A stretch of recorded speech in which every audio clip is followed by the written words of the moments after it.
Namaste, Namaskaram.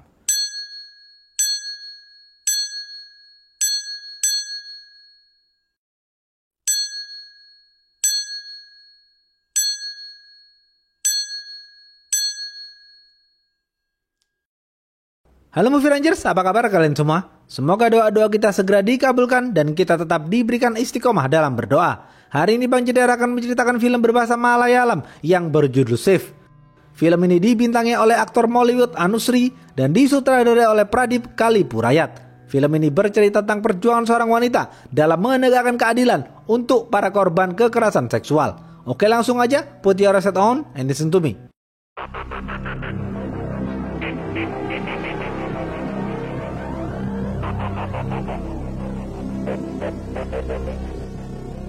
Pemeran-pemeran film ini antara lain, Dati adalah aktivis sosial, Rea adalah kapolsek, Arun adalah seorang dokter, Devan adalah anak anggota DPR yang juga merupakan seorang dokter.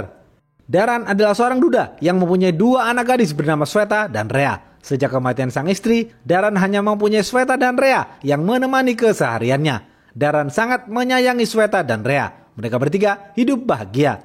Sweta adalah mahasiswi kedokteran yang cerdas. Sejak muda, ia suka menari di kampus. Di kampus, Sweta mempunyai teman dekat yang dari dulu menyukai Sweta. Ia bernama Arun. Mereka berdua saling menyukai.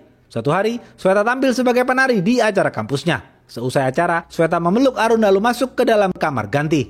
Setelah itu, Sweta dinyatakan menghilang. Hingga malam hari, Sweta belum juga pulang. Daran dan Rea mulai khawatir. Daran dan Rea mencoba mencari Sweta di kampus, namun tidak menemukannya. Daran lalu pergi ke halte bis, tempat Sweta biasa menunggu. Namun Sweta tidak juga terlihat. Daran mulai panik dan bingung harus mencari kemana. Tiba-tiba datanglah dua orang pria bernama Tony dan Vinay mencoba menenangkan Daran. Daran lalu kembali pulang. Besok pagi, Daran sambil menangis melaporkan hal ini kepada polisi. Dan kepolisian belum bisa menemukan Sweta. Beberapa tahun kemudian, Sweta masih menghilang secara misterius. Daran dan Rea hanya bisa pasrah menghadapi ini semua. Hingga akhirnya Daran meninggal dunia. Saat dewasa, Rea menjadi seorang kapolsek hanya untuk menemukan Sweta sang kakak. Terkadang, Rea masih terbayang almarhum sang ayah dan kakaknya yang masih menghilang. Terlihat Vinay sedang nongkrong di depan warkop sambil melihat sekitar. Di sana ada seorang gadis yang berjalan kaki pulang dari sekolah. Tiba-tiba gadis itu diculik oleh seorang preman bernama Gupta.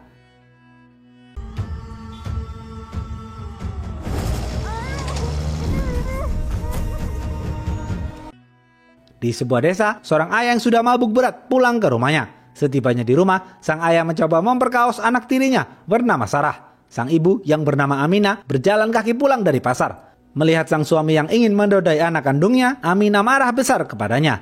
Beruntung, sang suami gagal memperkaos Sarah. Aminah menuntut suami keduanya itu ke pengadilan. Sarah kemudian dikirim ke rehabilitasi karena masih mengalami syok berat. Setelah melakukan beberapa kali persidangan, sang suami tidak dinyatakan bersalah. Aminah kecewa kepada putusan pengadilan dan sejak itu Aminah bercerai dengan sang suami. Hingga saat ini, sudah 21 gadis dinyatakan menghilang. Berita-berita kasus kekerasan seksual menyebar luas di masyarakat. Kepolisian terus mendapatkan tekanan agar segera menemukan pelakunya. Kapolsek mulai melakukan investigasi. Kapolsek dibantu seorang anggota DPR yang baik hati yang juga merupakan ketua Partai Merah bernama Fama. Fama memberikan informasi pelaku yang diduga menculik para gadis. Ia bernama Idikula. Idikula juga mempunyai banyak anak buah. Fama yakin Idikula di-backup oleh orang penting. Idikula mempunyai panti asuhan di sebuah desa. Setelah mengobrol dengan Fama, Kapolsek kembali pulang. Tiba-tiba, anak Fama yang bernama Devan baru pulang dan menghampiri Kapolsek. Devan yang merupakan seorang dokter dengan sombongnya memamerkan dirinya kepada Kapolsek bahwa ia akan mencalonkan diri sebagai gubernur. Fama yang tidak suka dengan sikap anaknya bertanya kepada Devan dari mana ia beberapa hari terakhir tidak pulang ke rumah. Devan menjawab ia sibuk berkampanye. Fama mengatakan Kapolsek sedang menginvestigasi kasus kekerasan seksual dan ia mendukung penuh upaya Kapolsek. Tidak peduli siapapun pelakunya, ia harus dihukum. Devan cuek saja dan masuk ke kamarnya. Setibanya di kantor polisi, Kapolsek berdiskusi dengan anak buahnya untuk mencari di mana keberadaan Idikula. Besok pagi, acara amal digelar. Fama didampingi Nisan, seorang pengusaha kaya raya, membuka acara itu. Di awal acara, Nisan memberikan sambutan, yang kemudian dilanjutkan pembicara utama yang tidak lain adalah Dati. Dati adalah aktivis sosial yang aktif menyuarakan keadilan untuk kaum wanita. Dati mulai membentuk yayasan sosial yang terdiri dari kaum wanita dari berbagai kalangan. Di akhir acara, Fama secara resmi memberikan sumbangan dana besar untuk yayasan sosial milik Dati. Dengan uang itu, Dati berencana membuat terobosan besar, yakni membuat sebuah aplikasi.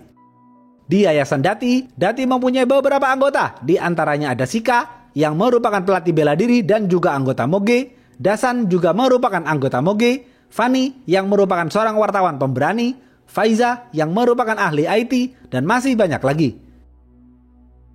Di sisi lain, Fani sedang melakukan perjalanan menggunakan bis. Di tengah perjalanan, ia diancam oleh sekelompok preman bayaran Partai Merah karena memberitakan Devan yang diduga kuat mempunyai hubungan dengan Idikula. Para preman itu membawa Fani ke satu tempat. Dua anak buah Kapolsek mendatangi panti asuhan yang diduga menjadi tempat persembunyian Idikula yang masih buron. Dua anak buah Kapolsek berpura-pura ingin mengadopsi anak. Mereka berdua dipersilakan masuk ke dalam panti. Mereka berdua terus melihat sekeliling untuk menggeledah. Salah satu anak buah Kapolsek menemukan pintu yang mencurigakan. Tanpa basa-basi, ia langsung menendang dengan keras pintu itu dan ternyata benar. Di sana ada Idikula yang sedang bersembunyi. Ia langsung memberitahukan hal ini kepada Kapolsek. Kapolsek segera meluncur ke TKP. Idikula sama sekali tidak terlihat panik. Ia yakin tidak akan masuk penjara karena ia di-backup oleh orang penting. Setibanya di panti, Kapolsek terus melakukan interogasi. Berkat keahlian Kapolsek, Idikula berhasil membuka suara dan memberitahu Kapolsek siapa orang yang selama ini melindunginya. Ternyata selama ini yang membackup dirinya adalah Devan. Kapolsek langsung membawa Idikula ke kantor polisi untuk diamankan karena Idikula bersedia bersaksi di pengadilan. Di sisi lain, Devan menyuruh preman bayaran untuk melakukan sesuatu. Terlihat para preman itu sedang mempersiapkan senjata cairan kimia. Di tengah perjalanan, mobil Kapolsek yang membawa Idikula diserang oleh preman dengan cairan kimia.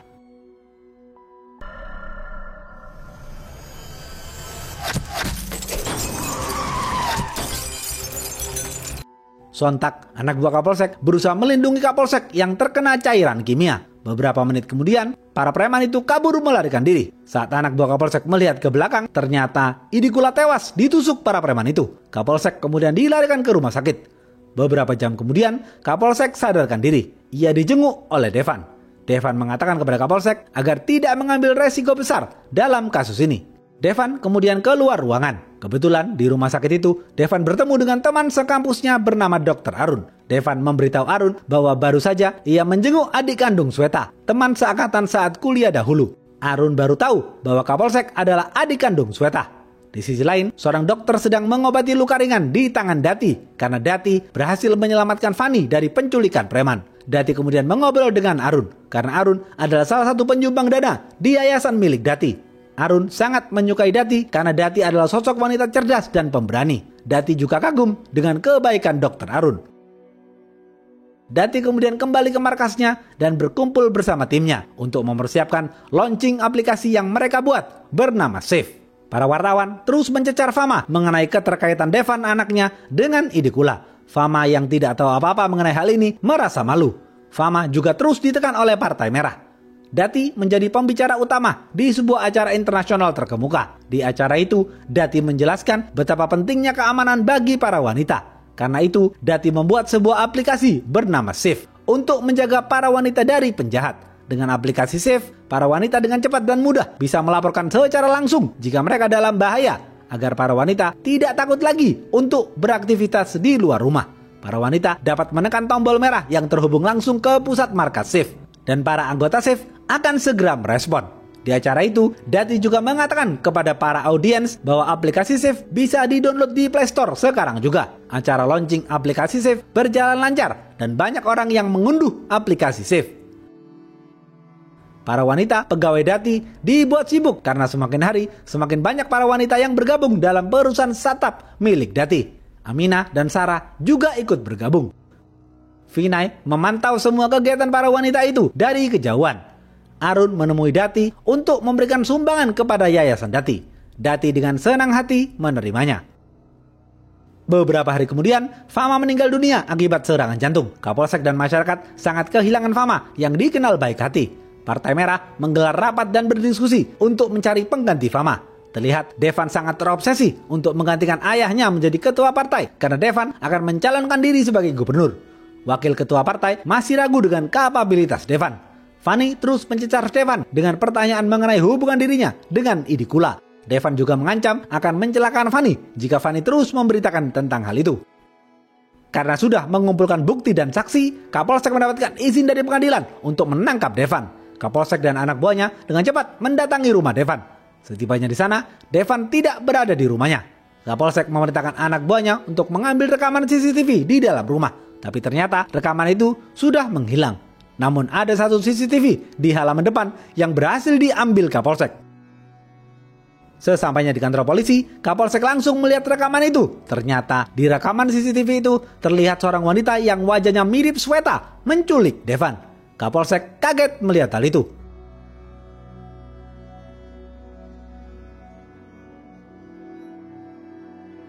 Kapolsek semakin penasaran dengan misteri hilangnya Sweta sang kakak. Berita ini tersebar luas di media. Media mulai menyurutkan Kapolsek agar menemukan Sweta yang sampai saat ini masih menghilang secara misterius. Kapolsek kemudian menemui Arun untuk mencari informasi tentang masa lalu Sweta karena Arun adalah teman dekat Sweta. Arun mengatakan kepada Shreya bahwa saat kuliah dahulu, Sweta tidak mempunyai musuh. Tetapi beberapa kali Sweta terlibat cekcok dengan Devan.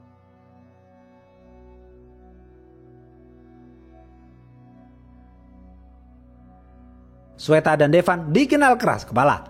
Saat sedang mengobrol, HP Arun bergetar karena ada peringatan dari aplikasi Safe yang menandakan adanya pergerakan yang mencurigakan. Arun kemudian memberitahu Shreya tentang aplikasi Safe yang dibuat oleh Dati. Shreya lalu bertanya lebih dalam mengenai Dati. Arun memberitahu Shreya bahwa ia berteman dekat dengan Dati yang berasal dari desa Kanur. Setelah itu, Kapolsek memerintahkan anak buahnya mendatangi lokasi yang ditunjukkan aplikasi Safe. Di lokasi itu, polisi menemukan Gupta dan para anak buahnya yang diikat tali. Ternyata mereka semua dihajar oleh Sika dan Dasan. Kepolisian juga menemukan para gadis yang selama ini diculik Gupta. Sika dan Dasan memberitahu keberhasilan ini kepada Dati. Dati senang mendengarnya. Media memuji aplikasi Safe karena telah menyelamatkan banyak gadis. Malam hari, Dati dan semua anggotanya merayakan keberhasilan mereka menangkap Gupta menggunakan aplikasi Safe. Aplikasi Safe semakin diminati masyarakat.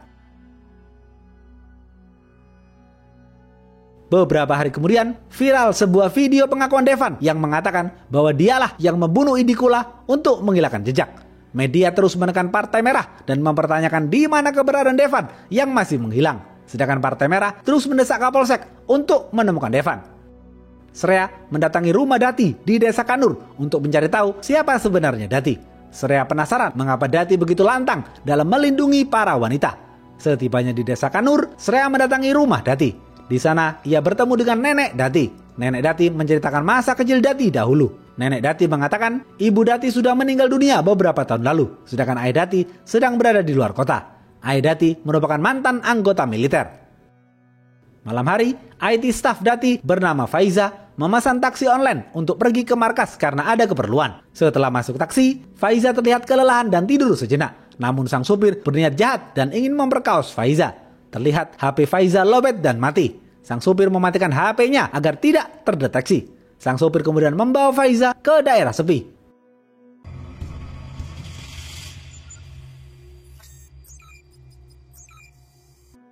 Beberapa menit kemudian, Faiza terbangun dan melihat sekeliling hanya ada sawah sepi. Faiza mulai curiga. Faiza yang baru sadar HP-nya mati langsung memencet tombol merah save yang Faiza tempel di tasnya.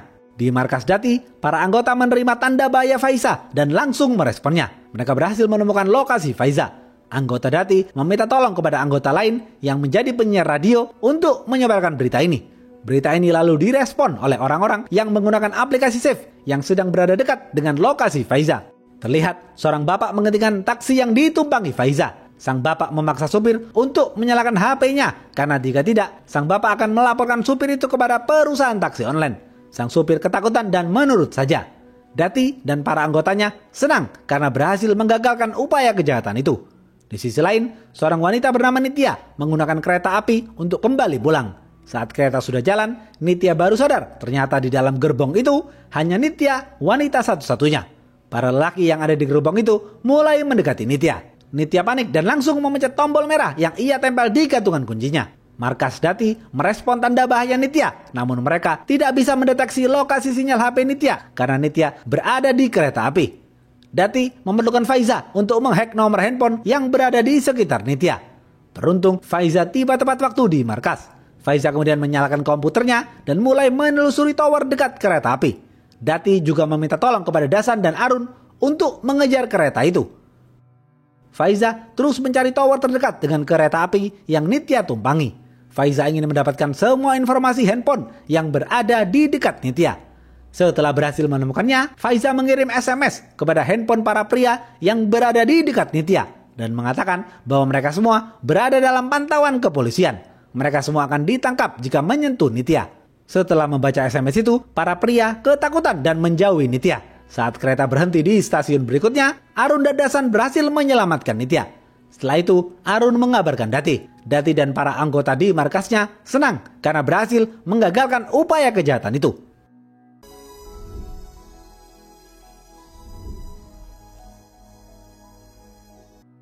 Besok pagi, tiba-tiba cybercrime mendatangi markas Dati dan menyita semua komputer startup milik Dati.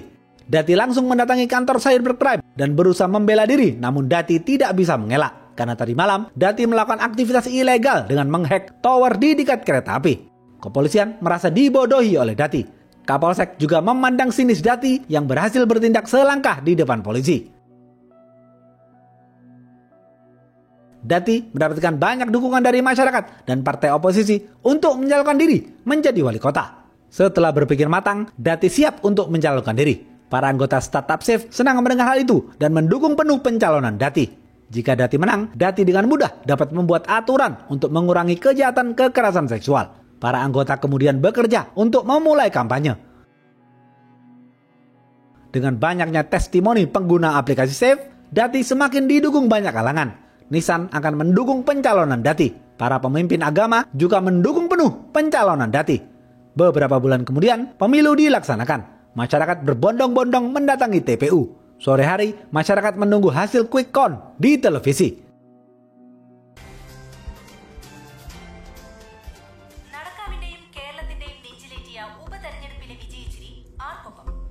Dan akhirnya, Dati dinyatakan menang dari hasil quick count sementara. Para anggota merayakan dengan riang gembira. Beberapa hari kemudian, Dati melakukan konferensi pers setelah resmi dinyatakan sebagai wali kota terpilih oleh KPU. Konferensi itu diadakan di Universitas Kedokteran, tempat Arun kuliah dahulu. Dalam pidatonya, semua orang hadir, mulai dari masyarakat, Kapolsek, Arun, Nissan, dan lain-lain. Vinay juga turut hadir dalam konferensi itu. Dalam pidatonya, Dati mengatakan sambil menangis, "Perjuanganku sampai ke tahap ini dimulai dari tragedi pilu 15 tahun lalu yang dialami seorang mahasiswi kedokteran bernama Sweta. Karena itu, aku memilih kampus ini untuk berpidato." Sweta diperkaos setelah menari di kampus dan sejak itu Sweta menghilang. Tetapi Sweta tidak menghilang karena aku adalah Sweta. Ceder. Barulah di sini diceritakan fakta masa lalu Sweta. Dahulu setelah Sweta menari dan masuk ke ruang ganti, Sweta diperkaos oleh temannya sendiri bernama Devan. Sweta kemudian dibuang ke pinggir jalan. Malam hari, Vinay melihat Sweta terbujur lemas tanpa busana dan penuh darah. Vinay kemudian membawa Sweta ke desa Kanur, tempat tinggal Vinay. Di sana, Sweta diobati dan dirawat oleh Vinay dan sang nenek. Setelah sembuh, Vinay bercerita kepada Sweta tentang kematian anak kandung Vinay bernama Dati. Dati diperkaos beberapa pria dan dibuang ke pinggir jalan. Hingga akhirnya Dati tewas di tempat. Vinay kemudian melakukan balas dendam dengan membunuh semua pelakunya. Akibatnya, Vinay diberhentikan dari militer. Vinay berharap agar Sweta melakukan balas dendam.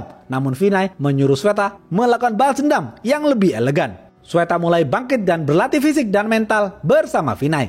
Sweta juga melakukan operasi plastik di wajahnya.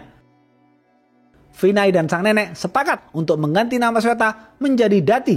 Namun Sweta sedih karena tidak bisa bertemu dengan ayah kandungnya sebelum meninggal dunia.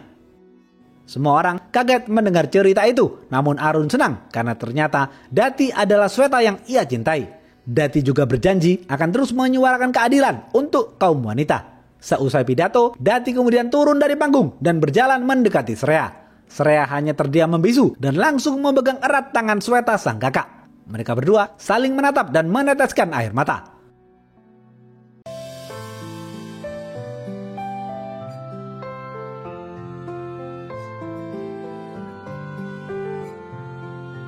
Sweta mengucapkan selamat kepada Shreya karena sudah menjadi Kapolsek. Sweta kemudian memberikan hadiah kertas ke genggaman tangan Shreya. Setelah itu, Sweta menghampiri Arun. Shreya membuka kertas itu dan bertuliskan plat nomor mobil. Kapolsek dan para anak buahnya mencari mobil itu di parkiran. Di dalam mobil itu ada Devan yang masih terikat tali. Ternyata selama ini Devan disembunyikan Dati, dan saat menculik Devan, Dati menggunakan topeng yang dibuat persis dengan wajah Sweta. Dati sengaja menculik Devan dan membuat Devan mengakui perbuatannya membunuh Idikula yang selama ini sudah menculik para gadis. Dengan begitu, media bisa menyebarkan berita ini dan kepolisian bisa menangkap dan membongkar semua kejahatan Devan dengan mudah. Dan akhirnya, Dati berhasil menjadi wali kota tanpa hambatan. Habis. Sesuai pesan film ini, aplikasi Save hanyalah sebuah ide untuk mengangkat harkat dan martabat kaum wanita. Sekarang, giliran generasi muda yang mengembangkan ide tersebut. Stop kekerasan seksual terhadap wanita. Oke, segitu aja video kali ini. Stay watching and see you.